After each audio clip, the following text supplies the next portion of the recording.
Welcome, listeners, and do I have a gift for you? The world's first discount Storytime stickers. These stickers are exclusive. If you go to the most expensive, high-end shops in the country, heck, even the world, you won't find these stickers for sale. They are that exclusive. And you can win one by correctly answering the challenge question at the end of this episode. Keep listening, and good luck.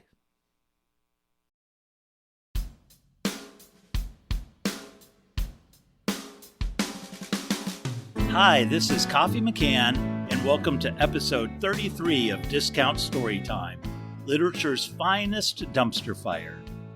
In addition to telling a story each week, Discount Storytime promotes local businesses in the Des Moines, Iowa area. So after the story, stick around for our small business shout-out and hear from Beaverdale Books. This week's story is Santa Keith. Now for this one, the Discount Storytime crew were aboard the spaceship Scam Likely, and they asked the crew members about their favorite childhood holiday memory. Some were typical, decorating a snowman that became sentient and attacked, the smell of roasting holiday mumblefish, putting a star on top of a tree, only to have the tree crushed by the star's massive density, the usual stuff. And they were all wonderful stories, but one especially stuck out. So this is a story from Clayton Groppel, ship navigator and chief financial strategist of the starship Scam Likely. And before Clayton tells his story, we were asked by his attorney to read the following. First off, to clarify, Mr. Groppel is not on the run. Mr. Groppel has been diagnosed with law enforcement shyness syndrome, or LESS. Simply put, Mr. Groppel suffers anxiety and distress while he is in a location with extradition to his home planet. Therefore, what some are characterizing as fleeing the scene and on the lam is in reality Mr. Groppel caring for his health. What Mr. Groppel is about to describe is a childhood memory only and not relevant to recent events or ongoing criminal or civil litigation. There. Now, with that read, here's Clayton's story of Santa Keith. I remember one holiday that changed my life. I was 10 years old and living out with my family in the town of Flagstaff on planet Alga 4. Now, our planet rides the outer ridge of the system, so our years are longer, much longer than standard years, but my species, Talites, we age slowly anyway, so what's the rush? The town of Flagstaff was like any other. We had the center square and shops and cafes, the rows of homes and parks where families could play. I'm from the Groppel family. Yes, that Groppel family, known the galaxy over as the Luxury Floss Barons. I mean, who can forget the ads? Groppel Luxury Floss cleans your teeth and soothes your soul. Or, when flossing with Groppel Luxury Floss, you're not just flossing, you're living. But my 10-year-old mind gave little thought to wealth. After all, Santa Keith was coming. We decorated our house with wreaths and candles. We stirred our Sanka with peppermint sticks and sang holiday commercials. We had so much to be shopping for that year. Our family and our house had grown. Our large house wasn't simply a point of stature, but also a necessity. We Talites believe in communal living. What we called our house was really closer to a series of connected units. In my unit was me, my little sister Quinka, and my mom and dad. Our kitchen connected to the kitchen for Grandpa Rex and Grandpa Curl, and their kitchen connected to Aunt Libby and her new husband, Uncle Floyd, and so on. Aunt Libby and Uncle Floyd got married on his home planet of Earth, and he had not been living on Alga 4 for a full year yet. He worked for the family business in the accounting department.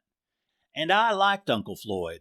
Although he was funny looking, His skin was pinkish and smooth instead of green and scaly, and his ears poked out the sides of his head instead of flat hearing membranes.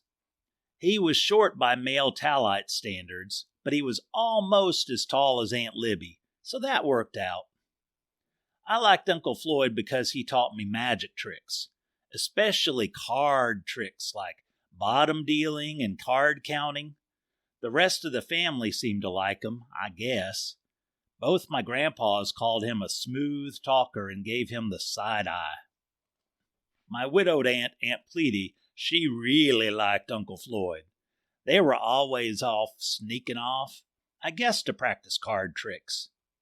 That year, my little 10-year-old heart ached for one genuine desire, the Ultra Mega Box of Magic. It had over 300 magic tricks to amaze your friends and family, and I just knew I would get one for being good, or at least as good as mandated. I couldn't wait to dig in and start practicing. The day before Santa Keith's visit, Uncle Floyd took me aside to teach me the push-off second deal from a deck of cards. We sat on a large bay window, and it looked out over our gardens and the dark forest beyond. It was just after dinner, and the sun was setting. I noticed Uncle Floyd kept chewing his nails, and there were little spots of blood on his fingertips. Now, we Talites don't chew our nails, mostly because we don't have them, and that's also why we don't use coins. While he watched me practice, we talked. Uncle Floyd asked me about Santa Keith. Hey, kiddo, so I haven't been here a whole year yet, and I need to get up to speed on Santa Keith. Oh, what do you mean? Oh, crap. The cards fell from my long, spindly fingers. It's much easier to deal cards when you have smaller hands like humans, or maybe larger playing cards. What happens? We don't have Santa Keith on Earth. Well, Santa Keith comes, and everybody gets presents. Well, almost everyone. Almost everyone but one. Oh, why? Santa Keith watches all of us to see if we're good or bad. Oh, okay, yeah, we have something like that too, he said. And Santa Keith watches everything, like everything you do. Everything. Got it. All the good boys and girls get presents, the bad ones, they get coal. Not like that. Santa Keith visits our family and gives a report. Uncle Floyd shook his hand after biting into a quick of a nail bed. A report? I shuffled the cards and tried a fancy flourish, which failed miserably and sent cards flying. Uncle Floyd helped me pick them up. His hands were trembling. Yeah, since he sees everything, he decides which private act someone did when they thought nobody was watching was the worst. He then tells the whole family what the bad person did. Yeah? Then what? Everyone gets presents, and that's it. That's all? Well, the bad person gets banished to the forest of networking happy hours. Uncle Floyd stared at the dark forest beyond our property. It was now evening, and packs of feral shadows with glowing eyes darted from tree to tree. The tortured creatures were different sizes and shapes, but all wore name tags on lanyards and carried wine glasses. Uncle Floyd shivered. Finally, the day for Santa Keith had arrived. Like all eager children, I awoke early and raced downstairs. Mom was already up. She had made a gigantic pile of flapjacks for me and Sis. Dad was sleeping in, and I could hear my grandpas stirring around in their kitchen. The smell of bacon and Sanka wafted from their kitchen. What do you want from Santa Keith, Clayton? Quinka? My little sister chimed in. I know what Clayton wants. He wants science fiction to read. Do not, I said, and threw a pat of butter at her face. Clayton reads science fiction. Clayton reads science fiction. Science fiction reader, Quinka sang. Oh, Mom, make her stop. Quinka, Stop insulting your brother. Science fiction, goodness. We don't talk about those people, especially at the table. Sorry, Mama, Quinka said and stuck her long forked tongue out at me. As the morning wore on, we all gathered outside in the gardens. The day was chilly, but the sun was bright and warming. I played tag with Quinka and my cousins. The adults sat around visiting. They hugged and smiled at each other as they talked. They weren't running or playing tag, but little beads of sweat appeared on their foreheads anyway. After about an hour, with the morning sun rising high in the sky, we heard the roar of a large vehicle. Santa Keith! Santa Keith! We chanted in excitement. Then, in a storm of glory, an enormous black El Camino leapt up our driveway. It was magnificent, with PA speakers bolted to the cab and bags of presents in the bed. Reindeer antlers mounted to the large grill proved the driver could be none other than our beloved Santa Keith. The steel beast skidded into the garden and began doing donuts to all the children's glee. Parents had to hold the little ones back from running towards the spinning and honking vehicle. The adults smiled with their mouths, but their eyes were wide. Some adults were rocking back and forth. Uncle Floyd was gnawing his fingernails, and Aunt Plady was rubbing her arms, although she had on a heavy coat. The El Camino skidded to a stop just in front of us. Out popped Santa Keith himself. He stood tall and proud with an enormous belly, white beard, black crushed velvet suit, thin red leather tie, and dark sunglasses. "Hello, Grapple family!" he shouted. "Hi, Santa Keith!" Us kids yelled back and jumped up and down and waved our arms. Santa Keith pulled a wireless microphone out of his velvet suit pocket, and his voice boomed through the truck's PA system. "Are you ready for presents?" We shouted, "Yeah!" Santa Keith put his black-gloved hand behind his ear membrane and said, "I can't hear you!" There was an explosion of glee as us kids went nuts. "Then let's get going!" Santa Keith pulled out some papers and read some boring adult stuff. He then called out, "This year, everybody's been so good." I started wringing my hands, Ultra Mega Boxo Magic spinning in my head. Then Santa Keith said, "Well, almost everybody." I looked at the adults to see if they were laughing also, but their faces froze. In all fairness, he does the almost everybody bit every year. It had gotten a little stale. Santa Keith pulled up his sunglasses and put the papers up close to his face. He read for a minute and mumbled, "Oh dear," and "Oh, that's not good at all." Then he returned to the microphone. "Well, we have a big winner this year. And by winner, I mean, it seems there's been some embezzling from the family business." Several adults looked down at their shoes. "But one of you naughty embezzlers stands out." Santa Keith pointed his spindly index finger back and forth over the adults. "And that one is..." Can feel the tension, can't we? "And that one is..." Floyd for stealing over 30 million credits. There were loud gasps of shock and or sighs of relief from the adults. "Now, who's ready for presents?" Children and adults rushed the El Camino. When it was my turn, Santa Keith pulled out an ultra deluxe magic kit shaped wrapped box. Oh, joy! I held it up and turned it back to show Uncle Floyd, but he was gone. I later asked my parents what embezzle was, and they said stealing from the family business.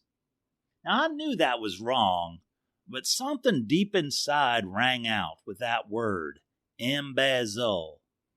It was like plucking one note on a guitar and the adjacent string vibrates. The Ultra Deluxe Magic Kit was well used, but I kept going back to the card tricks Uncle Floyd taught me.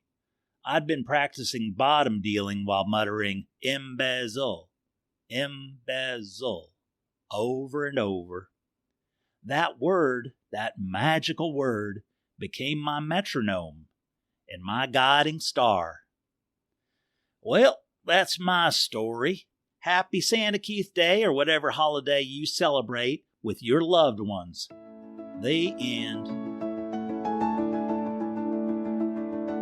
Discount Story Times Small Business Shout Out. This is Coffee McCann, and I am here with Jan at Beaverdale Books, and she's going to tell us a little bit about the bookstore and what they have going on. Well, as usual, we have lots going on. A lot of things coming up for the new year, too. But first, it's the holiday, and right now we've got our holiday catalog filled with great gift suggestions, and if you stop in, there's a 10% off discount on any of the books that are in here. And there's all kinds of books, including children's books and just about something for everyone. Our store is packed full of great gift suggestions, and I would be willing to guarantee that we would have something for every single person on your list, even the hard to shop for ones.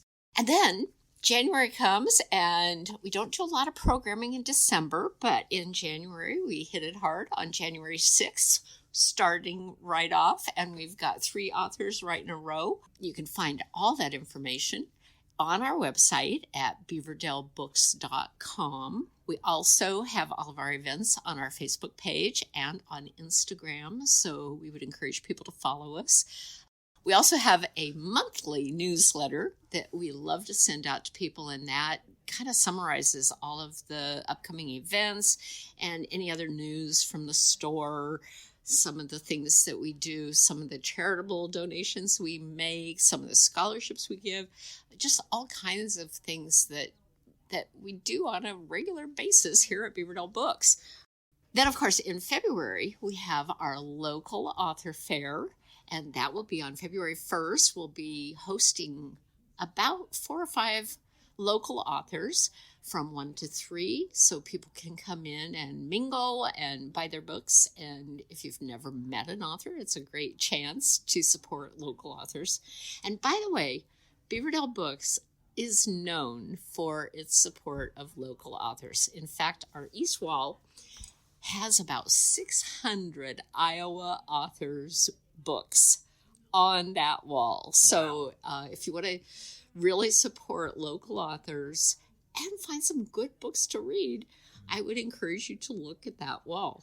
Then in March, we have the Des Moines Book Festival coming up. That's going to be on Saturday, March 22nd. We are hard at work planning that. We're going to have keynote authors, great programs, some panel discussions, some workshops, kids activities. So mark your calendar. You'll be hearing more information about that. And then just a little secret, we have a couple of best-selling authors that we're doing ticketed events. We're bringing Curtis Sittenfeld on March 11th and Jennifer Weiner on April 11th. Both of those are ticketed events. You can find them on our website. Just go to events and scroll down till you find their information, and you can purchase tickets for those.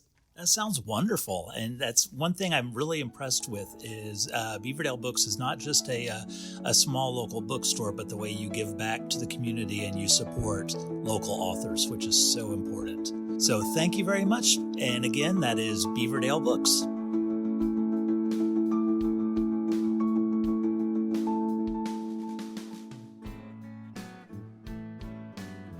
Thank you for listening. I hope you enjoyed the story today. If you did, please let me know. There's contact information in the show notes. And also, if you have a question for me, something that may lead to a story down the road, let me know. And if you send me a story idea, I will send you a sticker. So until next time, I hope you have a wonderful holiday. Remember, play nice with others. And especially during this time, during the holidays, it can be a struggle and a challenge for a lot of us. Be super duper kind to yourself. And as always, remember to laugh. Bye.